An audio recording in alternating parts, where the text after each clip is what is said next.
శ్రీమౌద్గల్య శ్రీవత్ససగోత్రజాతౌ శ్రీ అప్పలార్యరత్నమార్యతనూభవౌ ద్వౌ శ్రీమచ్చటారిచరణాంబుజచంచరీకౌ శ్రీరంగరామానుజదేశికౌ స్తుమః నీలాతుంగస్తనగిరితటీ సుప్తముద్బోధ్య కృష్ణం పారాధ్యం స్వం శృతిశతశిరసిద్ధం అధ్యాపయంతీం స్వోచ్ఛిష్టాయాం సజనిగళితం యా బలాత్కృత్య భుంక్తే గోదా తస్యై నమైదమిదం భూయ ఏవాస్తు భూయః. విచిత్రవాణీ విన్యాసధన్యోపన్యాస వైభవం వర్ధయత్వనిశం సీతారామపాదయుగే మమ. ஆழிமழைக்கண்ணா ஒன்று நீ கைகரவேல் ஆழியெழுபுக்கு முகுந்து கொடு ஆர்த்து ஏறி ஊசி முதல்வன் நிறுவம்போல் மெய்கரத்து பாழியந்தோளுடைய பற்பனாவன் கையில் ஆழிபோல் மின்னி வலம்புரி போல் நின்ற அதிர்ந்து தாஜாதேஜான் கமுதைத்த శరమழை போல் வாழி உலகினில் பெய்திடாய் நாங்களும் மார்கழி நீராட మగిజిందు ఏల్వోర్ ఎంపావాయ్.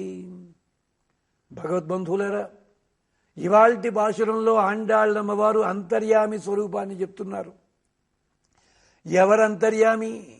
వర్షాన్ని నిగ్రహించేది ఆయనే, వర్షాన్ని వదిలిపెట్టేది ఆయనే. మేఘమండలంలో అంతర్యామిగా ఉన్నాడు, వాయుదేవునికి అంతర్యామిగా ఉన్నాడు, సూర్య భగవానుల్లో అంతర్యామిగా ఉన్నాడు. అంతర్యామి ఉపాసన చెప్తున్నారు ఈ పాశురంలో. ఏమంటున్నారు? గోపికలందరూ కూడా వ్రతానుష్ఠానం చేద్దాం అనుకునేసరికి వ్రతానుష్ఠానం అయిన తర్వాత ఫలితము రావాలి, వర్షాలు పడ్డమన్నది. అలాంటిది మేఘమే కిందకి దిగి వచ్చాట. ఎందుకంటే ద్రవంతి దైత్యా ప్రణమంతి దేవత అని శాస్త్రము. భగవన్నామాన్ని చెప్పినట్టయితే రాక్షసులందరూ దూరంగా పారిపోతారు. భగవంతుని సంబంధులని తెలియగానే దేవతలే స్వయంగా వచ్చి కరవామకిం షాధి అంటూ వస్తారట. వాళ్ళు మమ్మల్ని అనుగ్రహించండి, మాకు శాసన చెయ్యండి అన్నట్టుగా వస్తారట. కదలి వచ్చాడు మేఘుడు, ఆకాశం నుంచి కిందకి దిగి వచ్చాడు. వస్తే గోపికలు శాసిస్తున్నారు. ఏమర్రా మీరు ఇలా శాసించవచ్చునా, మీకు అధికారం ఉందా అంటే, మా గోష్ఠి ఆండాళ్ళమ్మ వారి గోష్ఠి, మా గోష్ఠి సీతమ్మ వారి గోష్ఠి, మేము ఏది చెబితే అది చెయ్యాలి. రాక్షస స్త్రీలని వధిస్తాన్న హనుమంతుణ్ణి కూడా లేదు అని నిర్ణయించగలిగింది అమ్మవారు. మరి అదే విభీషణుడు వస్తే రామచంద్ర స్వామి గుణదోషముల పరిశీలన చేసి మిగిలిన వాళ్ళంతా అవునన్నా కాదన్నా వాళ్ళ మాట తీసుకుని రక్షించారు. రామస్య గోష్ఠి లఘుకృత అంచేత మాది అమ్మవారి గోష్ఠి, అంచేత మేం చెప్పినట్టు చెయ్యి. ఆజీ మజైకన్నా మండలాకారంగా వర్షించేవో పర్జన్యదేవా, ఆజి మజైకన్నా కన్నా అని పిలుస్తున్నారు. ఎంచేత మేఘంలో కూడా కృష్ణ పరమాత్మని వృషగిరి కృష్ణమేఘ జనితాం జనితాపహరాం అంటారు వేదాంత దేశకులు. అలాంటి నీలమేఘ శరీరుడు పరమాత్మ. మేఘములు అలాగే. భోజుడంటాడు చెంపూ రామాయణంలో, కారుణ్యాపం దదర్శ త్రిదశ పరిషత్ అన్నాడు ఆయన. ఆజిమడైకన్నా ఒండ్రు నీ కైకరవేల్, నీవు చేతిని ముడుచుకోవడానికి వీలు లేదు. ఒండ్రు నీ కైకరవేల్, పుష్కలంగా నీవు వర్షించాలి. అదేమిటి, మంచి తోట వర్షిస్తాం, పాపాత్ములతో వర్షించము అంటావేమో. ఒండ్రు నీ కైకరవేల్ ఆజియల్ బుక్ ముగుందు కొడు ఆర్త్ ఏరి. మొట్టమొదటగా నువ్వు సముద్రంలో ప్రవేశించు అంటే ఎక్కడో పడియల నీరో, దొరువులలో నీరో, కాలవల్లో నీరో తీసుకోకూడదు. నువ్వు సముద్రము లోపలకల్లా వెళ్ళాలి. వెళ్ళి ఆజిల్ బుక్ ముగుందు కొడు ఆర్త్, బాగా నిండుగా నీవు నీళ్లు తాగాలి. ఎంత బాగా నిండుగా నీళ్లు తాగాలంటే, భాసుని నాటకం పాంచరాత్రంలో వైష్ణవ యాగానికి వెళ్ళిన వాళ్ళు ఎలా తిన్నారట, జీలకర్రపాయ లోపల వెయ్యడానికి కూడా ఖాళీ లేనంతగా తిన్నారట వాళ్ళు. అలాగ నీవు నీళ్లు తాగాల్సి ఉంటుంది. ఆజిమటై కన్నా ఒండ్రు నీ కైకరవేల్ ఆజియుల్ బుక్కు మగుందు కొడు.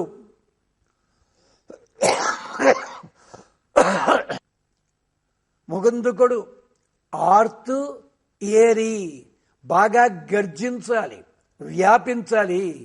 ఎలా గర్జించాలిట వేదం చెప్తుంది. గర్జించడం ఎలాగోను, పురిటి గదిలో ఆడపిల్ల ఏడ్చినట్టయితే ఆ ఏడుపు ఎంత తీవ్ర స్థాయిలో ఉంటుందో అంత బాగా గర్జించమన్నారు. అలాగట ఆర్త్ ఏరి వ్యాపించాలట. విన్నీల మేలాపు అంటారు ఆండాళ్ళమ్మవారు. ఆకాశమంతా చాందిని కప్పినట్టుగా నీవు మేఘంలాగా వ్యాపించాలి. ఆర్త్ ఏరి ముగుందుకొడు, ఆర్త్ ఏరి గొప్పగా ధ్వనించాలి. ఎంత బాగా ధ్వనించాలంటే కృష్ణ పరమాత్మ ద్వారకా నగరానికి వచ్చేటప్పుడు శంఖాన్ని పూరించాడు. శంఖం పూరించగానే శంఖధ్వని విని గోపికలు యాదవులు అందరూ సంబరాలు చేసుకున్నారు, పరవశించిపోయారు. అలాగే హనుమంతుడు తిరిగి వస్తూ ఉంటే ఆ తిరిగి వచ్చాడు, గర్జన చేస్తే వానరులంతా మహోత్సాహంతో ఎగిరి గంతులేశారు. అలాగా ఆర్త్ ఏరి ముగుందుగొడు ఆర్త్ ఏరి ఊజి ముదల్వన్ నిరువంబోల్ మెయ్కరత్. ఈ సృష్టికి మూలమైన పరమాత్మ ఎలాగ నల్లగా ఉంటాడో నీవు అలా నల్లబడాలి. ఇక్కడ కూడా ఆండాళ్ళమ్మవారు యజుర్వేదంలో ఉన్న ఒక రహస్య ఖండికని చిన్న మాటలో చూపించారు. ప్రజాపతిర కామయత ప్రజా ఏతి. ప్రజాపతి సృష్టిద్దామనుకున్నట్ట సకల ప్రపంచాన్ని. వెంటనే అతడు నల్లబడ్డాట. సతపో తప్యత సో అంతర్వానభవత్. తపస్సు చెయ్యగానే నల్లబడ్డాట. అంటే గర్భాన్ని ధరించాడు. అంటే గర్భధారణ జరిగిందంటే అమ్మాయి ముఖంలో చిన్న నల్లదనం వస్తుంది ఆమె కాంతి లోపల. అలాగా ఊజి ముదల్వ నిరువంబోల్ మెయ్కరత్ పాజీ అందోళుడయ పద్మనాభన్ కయ్యల్. బాగా విశాలమైన భుజములు కలిగిన స్వామి. ఎలాంటి భుజములవి? బాహుఛాయామవస్తభ్య లోకోయం మహాత్మన అంటాడు వాల్మీకి. అలాంటి భుజములు.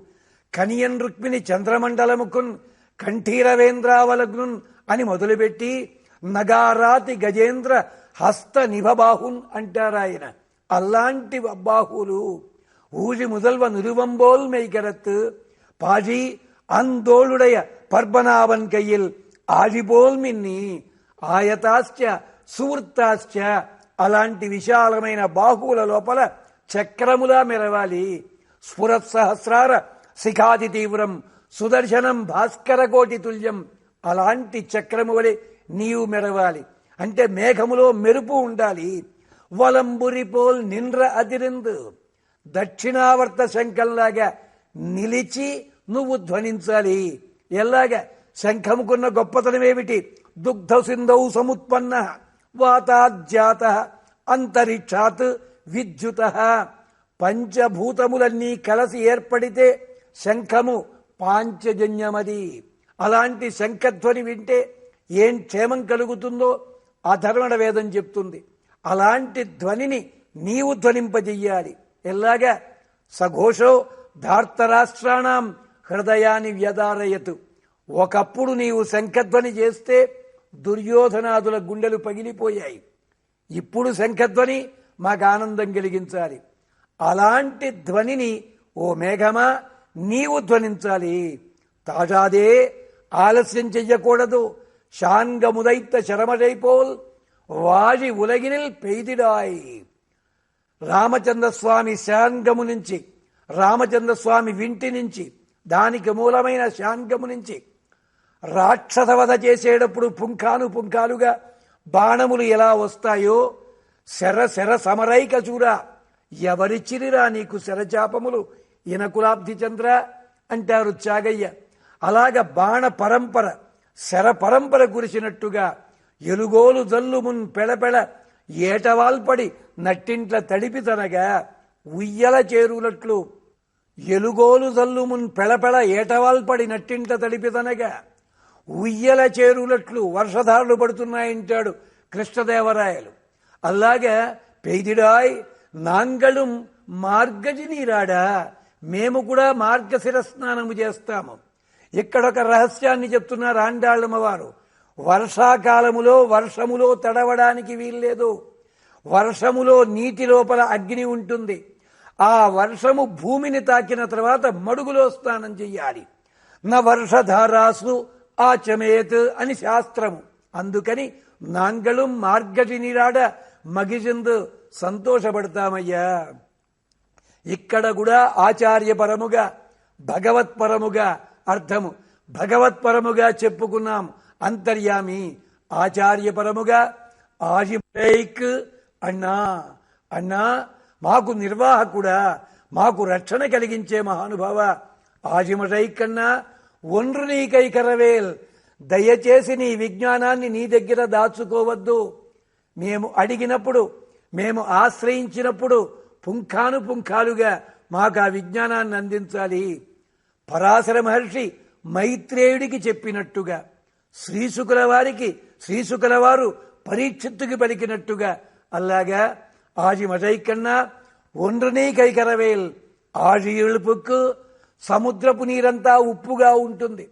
అలాంటి ఉప్పు నీటిలో ప్రవేశించే మేఘములాగే మాకేమీ కొనుకుడు పడని వేదాంగముల లోపల నీవు ప్రవేశించాలి. ఆజియల్పుక్ ముగుందుకొడు, బాగా ఆస్వాదించాలి, ఆర్తు గర్జించాలి. ముగుందుకొడు బాగా లోపలికి ప్రవేశించాలి. ఆచినోతి హి శాస్త్రార్థాన్ ఆచారే స్థాపయచ్చపి స్వయం ఆచరతే యః. ఆయన ఆచార్యుడంటే ఆచరించాలి, ఆచరింపచెయ్యాలి, తాను విజ్ఞానాన్ని తెలుసుకోవాలి. ఆ లక్షణములు కలిగిన ఆచార్య ముగుందుకొడు, ఆర్త్ గర్జించాలి. అంటే నీ ఉపదేశం ఎలా ఉండాలి? సింహ గర్జనలా ఉండాలి. భ్రమ ప్రమాద విప్రలిప్స అన్యథా జ్ఞానములన్న దుష్ట మృగములన్నీ కూడా దూరమయ్యేలాగా ఆర్త్ ఏరి మొత్తము లోకమంతా వ్యాపించాలి. ఆచార్య నీ వైభవము లోకమంతా వ్యాపించాలి. ఆర్త్ ఏరి తాజాదేశాంగముదైత శరమటైపోల్, అంతేనా? పద్మనాభన్ కయ్యల్ ఆజిపోల్ మిన్రి, విశాలమైన భుజముల మీద శంఖము చక్రము ధరించిన వాడివి నువ్వు. శంఖధ్వనిలాగా ధ్వనించాలి, సుదర్శన చక్రం వల్లే మెరవాలి. నీ విజ్ఞానము చేత సుదర్శనము వల్లే నీ దర్శనము మాకు తాపకర్షణము కావాలి. నీ రాక మా నేత్ర చకోరములకు ఒక రాక కావాలి.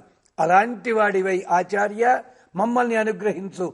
తాజాదే శాంగముదైత్ శరమజైపోల్, శ్రీ మహావిష్ణువు తన శాంగము నుంచి శర పరంపరలు కురిచినట్టుగా మీరు కూడా మాకు ఉపదేశము అంటే తాజాదే ఆలసించకుండా, మాకు తెలియని విషయాన్ని అడిగే లోపలే అడగకుండానే అన్నీ కూడా అనుగ్రహించేలాగా తాజాదే శాంగముదైత్ శరమజైపోల్ వాజి ఉలగినిల్ పెయిదిడాయిన అంగళం. లోకమంతా కూడా మీరిలాగా చక్కగా విజ్ఞానాన్ని పంచిపెట్టినట్టయితే, పెయిదిడాయ్ వర్షించినట్టయితే అని చెప్పడంలో అంతరార్థమేమిటి?